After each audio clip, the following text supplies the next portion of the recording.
Part of being in beloved community with one another means being open to the ways that trauma impacts our current lives. I don't want to ignore the impact of trauma in our religious communities anymore.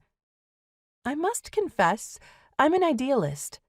Perhaps that will be intensely obvious throughout this book, but part of my personal resilience in the face of very serious trauma means that I see the possibility for restoration and healing wherever I look. I believe, even in an institution that has historically caused a great deal of harm, that there can be genuine healing as a Christian community. We can be cycle breakers. You can be a cycle breaker too.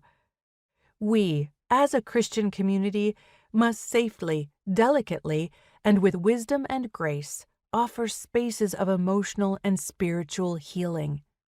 I believe we can offer greater hope and purpose in one's life, and we can offer, discuss, and experiment with a variety of spiritual practices and rituals that parishioners may find healing.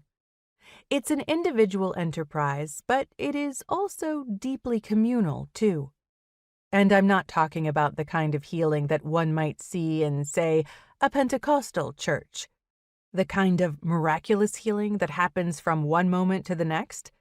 I don't believe trauma is healed that way. Trauma is always a struggle.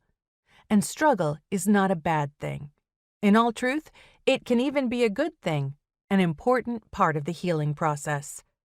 Struggle means you've delved deep into the trauma and wrestled with the stories you've told yourself and the lies you may have come to believe about God, about yourself, or about humanity. I've had to struggle for the peace that I have now. Sometimes with trauma, it feels like things get a little worse before they get better. I'm not going to sugarcoat anything. You may have to give yourself some extended time, space, and better care. You may need to prioritize your mental well-being in this season. It's okay. Take your time and don't rush through this work. It's supposed to be hard-won. It's also well worth it, and I'm right here with you. This book relies on the social sciences and the field of psychology to understand how certain religious practices can actually heal these deep wounds. But that doesn't mean the pain isn't still there. Trauma demands that something of the wound remains, no matter where you are in your healing journey.